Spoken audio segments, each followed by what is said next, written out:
7h-10h, Patrick Roger, Cécile de Ménibus. 9h24, merci d'être avec nous. Patrick vous le disait il y a quelques instants, peut-être que ces derniers temps, vous avez envie de d'écrire votre vie, des choses qui vous se passent par la tête. En tout cas, de coucher des lignes sur un papier. On va en parler ce matin dans un livre qui s'appelle Le grand roman de l'écriture aux éditions Novice. Pierre Ménard est avec nous. Bonjour, bienvenue. Bonjour. Vous êtes auteur de plusieurs essais remarqués, dont Les infréquentables frères Goncourt, finaliste du prix Goncourt de la biographie en 2020. Et c'est un manuel, justement. Oui. Pour devenir auteur. Manuel. Alors, d'où vous est venue cette idée ? Parce que donc vous avez déjà écrit vous-même, mais vous n'êtes pas forcément un spécialiste des cours d'écriture en permanence. Vous n'avez pas commis, si je puis dire, d'autres manuels précédemment. Ça vous est venu d'où alors ? Alors l'idée m'a été suggérée par l'éditeur qui est ici, qui est tout jeune. Ouais. Et Édition Novice. Édition Novice, voilà, c'est son premier livre. Et l'idée, c'était de dire qu'il y a beaucoup de gens qui aiment écrire, que c'est vraiment une passion partagée. Dès qu'on a arrêté la dictée au collège, on est content d'écrire. C'est ce qu'aiment faire 80% des Français, visiblement. Ça démarre quoi ? Ça démarre au journal intime, c'est ça ? Ça peut commencer par, oui, j'imagine, le journal intime, où vraiment énormément de gens aiment écrire. Est-ce que vous savez combien ont écrit ou prévoient d'écrire un livre ? Non, c'est un Français sur deux. Mais non. Un Français sur deux. Et combien de livres ont été écrits, commencés en tout cas pendant le confinement ? 10% des Français. C'est énorme. 10% des Français. Oui, c'est énorme. j'étais surpris moi-même par les chiffres, Ouais. par la quantité de gens qui aiment écrire. C'est-à-dire qu'a priori, une personne sur deux qui nous écoute aujourd'hui à ce projet-là. Et l'idée, c'était de voir qu'après, en revanche, il y en a très peu qui arrivent jusqu'au bout à terminer le livre et encore moins à le faire publier. Je me suis amusé à faire quelques petites statistiques. Oui. Donc, Allez-y, c'est bon. on a quand même 131 fois plus de chances d'entrer à Polytechnique que de faire publier son livre. L'idéal étant bien sûr de Ça faire les démarre deux. mal. D'être à la fois à Polytechnique et d'écrire des livres, mais c'est encore plus rare. Est-ce que vous savez quel est le frein, justement ? C'est quoi ? C'est la peur de... C'est les places sont rares. En fait, vous avez énormément de concurrence avec 10% des gens qui ont écrit déjà pendant le confinement. Là, les maisons sont visiblement submergées. Je crois qu'il y a eu une augmentation de 40% du nombre de manuscrits reçus ces dernières semaines. Il y a des articles là-dessus. Non, je disais, parce que là, c'est abouti pour le coup, puisque ça a été envoyé aux maisons de disques, mais aux maisons aux vous éditions. chantez, Cécile, on sait vous chantez. Oui, non, mais quel est le frein ? Pourquoi les gens ont envie et ne vont pas plus loin ? Est-ce que vous savez ça, en fait ? Est-ce que c'est une mésestime de soi-même de se dire je suis pas capable d'écrire ? Est-ce que c'est quoi ? Je pense que beaucoup de gens ont un peu peur, peut-être aussi, commencent et puis s'arrêtent, parce que c'est vrai qu'il y a quelque chose d'assez intimidant dans un livre. C'est un projet à mener à terme. Et à l'école, on nous présente quand même ces écrivains comme des êtres totalement inaccessibles. Flaubert, Balzac, des génies, des gens qui écrivent complètement inspirés par la muse. Alors eux en jouent aussi. Par exemple, c'est Lamartine qui racontait qu'il se promenait dans les bois la nuit, les nuits de pleine lune, et qu'il avait les idées de ses poèmes, qu'il les écrivait directement en rentrant de ses promenades dans les bois. Le storytelling énorme. Voilà, et quand on regarde les brouillons en fait de ces écrivains-là, on s'aperçoit qu'ils ont travaillé d'arrache-pied, et que justement, ce même Lamartine en fait réécrivait constamment ses vers, et donc ce qu'il faisait au sortir d'une promenade dans les bois, en fait, ça lui prenait un an et qu'il le réécrivait 50 fois. Oui, c'est ce que vous le dites dans ce livre. Il y a quand même un vrai travail. C'est-à-dire que c'est quand même important. Il n'y aurait certainement pas autant de pages. Oui. Alors, est-ce que on va aller sur les recettes. On verra ça dans le détail dans un instant. Mais sur les recettes, avant d'écrire, il faut avoir son idée en tête. Parce que là, vous êtes appuyé beaucoup aussi sur de nombreux écrivains, de nombreux auteurs. Il faut avoir une idée en tête. Il faut déjà avoir toute l'histoire. Certains se disent, oh là, mais j'ai fait un rêve fabuleux, il faut que je l'écrive, ce serait exceptionnel. C'est à partir de ça, comment ça peut se déclencher ? Oui, alors juste avant ça, oui, j'aimerais dire que l'idée de ce livre, du coup, c'était aussi pas de partir de ma petite expérience qui n'intéresse pas grand monde. Mais justement, quand même, oui. Vous me flattez beaucoup. Ouais. Mais l'idée, c'était quand même justement de voir comment faisaient d'un côté les écrivains qui étaient très reconnus, voilà. Donc justement Balzac, Flaubert, quels étaient leurs secrets de création. Et puis les récents, Tatiana de Ronay, etc. N'étant pas en possibilité d'interviewer Flaubert ou Marguerite Duras, d'interroger des gens qui sont vivants, qui sont nos contemporains, qui nous ressemblent, qui souvent ont un travail à côté aussi, ont eu des tas de parcours complètement divers, et donc de demander exactement à des écrivains, alors dans des registres très différents, mais Camille Pascal, Tatiana de Ronay, Alexis Lecor, Jérôme Garcin, David Funkinos, Maëlys de Kerangal, donc Amélie Nothomb, donc plein d'écrivains différents, quels étaient leurs secrets, leurs techniques. Et alors pour répondre à votre question. Et il les livre, leurs secrets. Oui, il les livre, alors parfois sous la torture. Non, ils ont ils étaient très contents de les livrer. Ouais. Je pense pas qu'il y ait de recette miracle. Et donc, pour répondre à votre question, il n'y a pas de méthode particulière. Je pense qu'il y a 2 catégories d'écrivains. Il y en a qui sont extrêmement inspirés. Amélie Nothomb, par exemple, raconte qu'elle est jamais devant une page blanche. En fait, elle se met devant une page et puis elle écrit, elle sait déjà ce qu'elle va faire. Ouais. Et il y en a quelques-uns comme ça qui ont des centaines d'idées de sujets. Ouais. Et de l'autre côté, on en a d'autres qui justement racontent qu'ils n'ont absolument aucune imagination.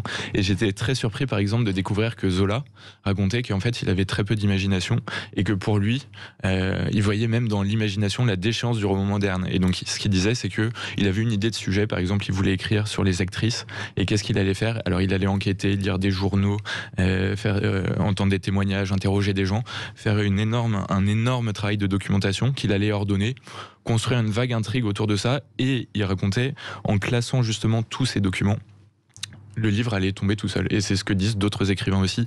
Par exemple, il faut avoir un sujet en quelque sorte, quoi.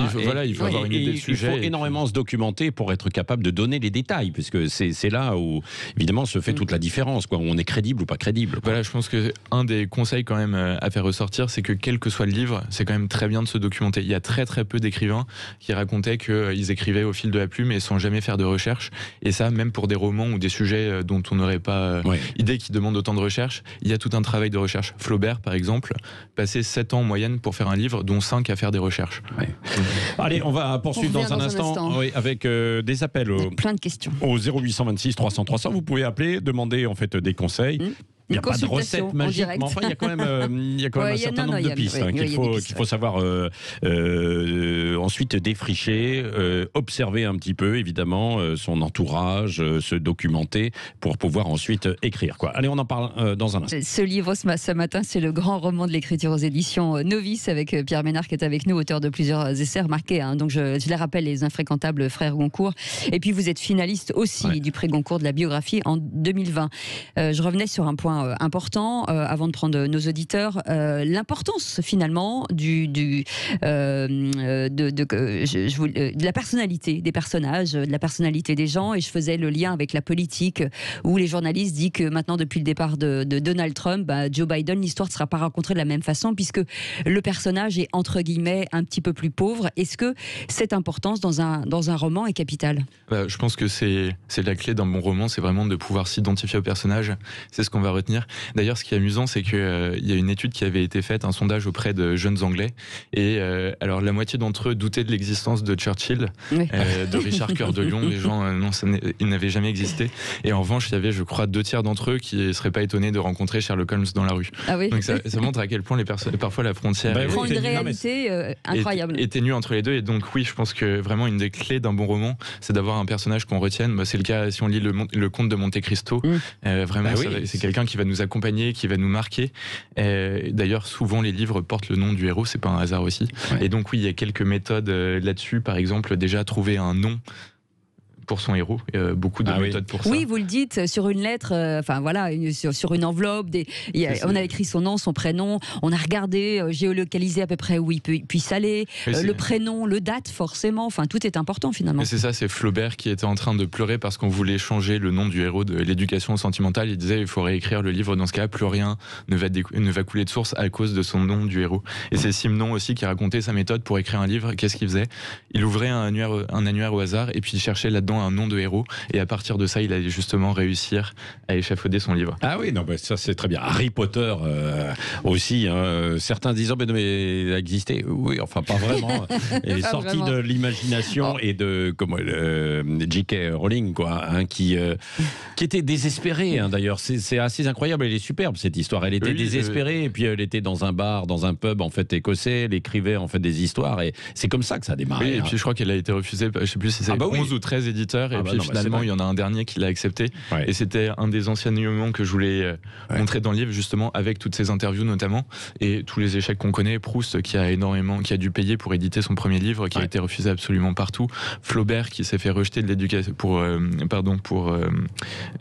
La Tentation de Saint-Antoine, qui a arrêté d'écrire après pendant 2 ans, et montrer qu'en fait tous les écrivains interrogés et tous ceux qui sont cités, la plupart ont vraiment beaucoup bataillé avant de réussir à s'imposer. En tout cas, c'est un vrai personnage qui est à l'antenne, c'est pas c'est pas un personnage de fiction.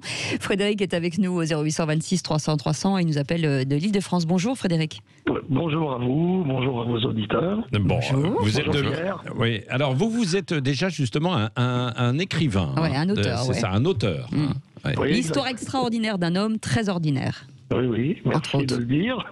entre autres. Entre autres, ouais, c'est Dimitri ça. le prisonnier oublié. Et vous avez Et que meurt la bête. et vous avez Voilà. profité du parce que est-ce que vous êtes un auteur-écrivain professionnel entre guillemets ou est-ce que vous avez une activité à côté, un métier et puis vous écrivez par ailleurs quand vous avez du temps libre quoi et puis c'est une passion.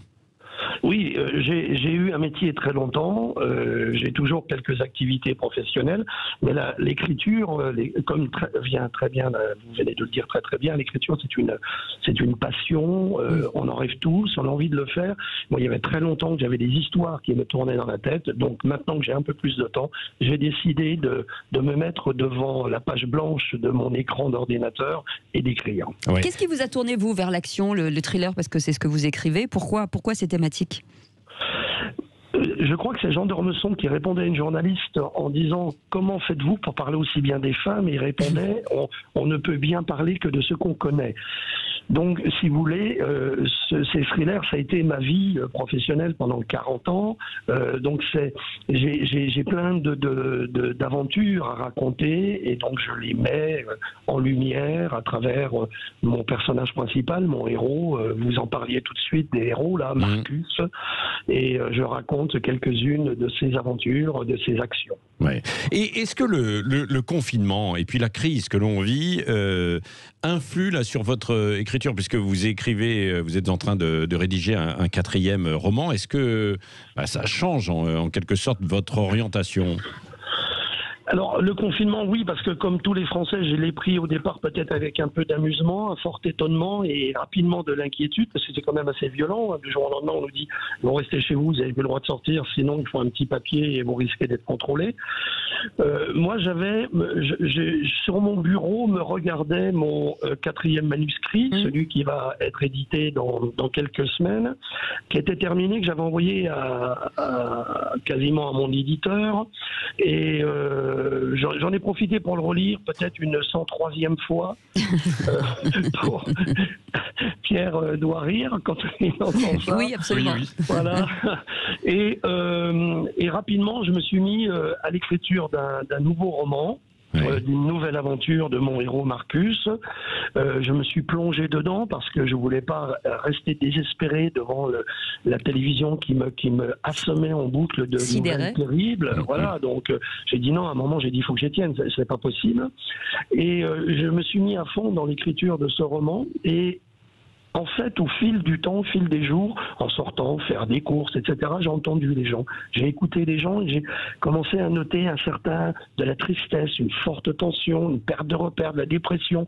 Et là, j'ai des idées mais plus cette fois-ci de romans d'action qui sont arrivés dans mon esprit, qui ont commencé à tourner la nuit et m'empêcher de dormir, mais raconter l'histoire de gens qui justement ne comprennent plus la société, etc. Et je me suis mis, en plus de l'écriture de mon aventure, de mon héros, je me suis mis à l'écriture de 2 autres romans sociaux, voilà, pour parler aux gens, leur dire voilà, vous ressentez ça, moi aussi, et voilà comment je le ressens, et voilà comment on peut peut-être continuer à marcher tous ensemble. Oui. Ça, Alors ça c'est l'une plus tard. Oui, mais ça c'est pour plus tard. Ça c'est l'une des difficultés du moment, c'est qu'il y a eu beaucoup de gens qui ont été touchés évidemment par cette angoisse, par cette crise, en se disant il va y avoir un nouveau monde qui va s'ouvrir en fait devant nous. Et c'est peut-être un piège. Je ne sais pas ce que vous en pensez, Pierre Ménard et Frédéric qui est avec nous, parce que là il va y avoir évidemment des embouteillages quoi, pour écrire sur le même sujet quoi. Non. Et c'est visiblement ce qui est déjà en train de se passer, c'est qu'il y a un afflux de manuscrits sur le confinement.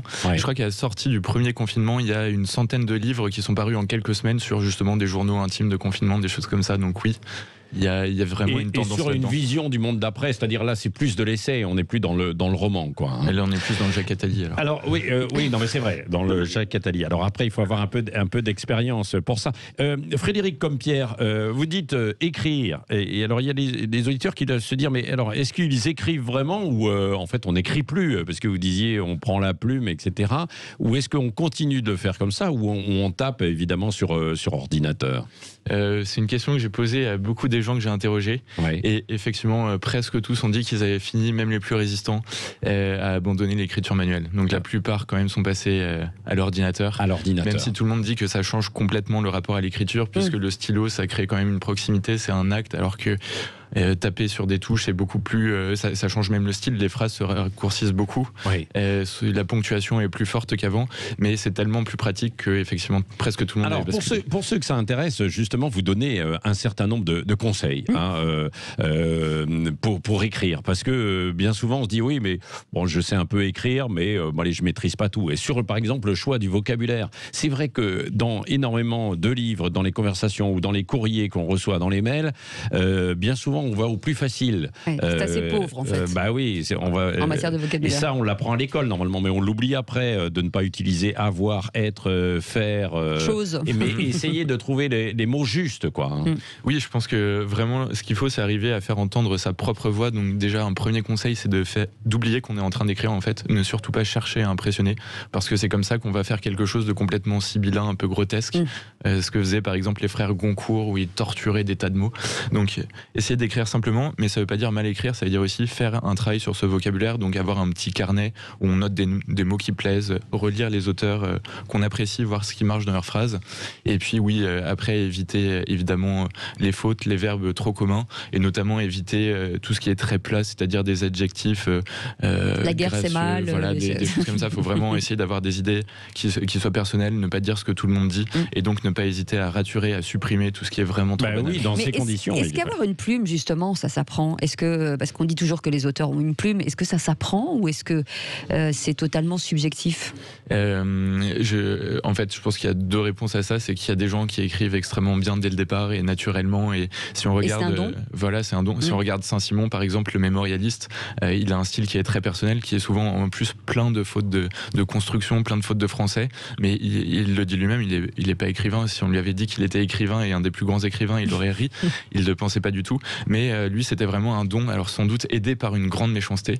Et de l'autre côté, oui, je pense que ça peut clairement se travailler, apprendre justement à ne pas utiliser des mots trop communs, à faire des phrases qui aient un sens, à les raccourcir et à retravailler.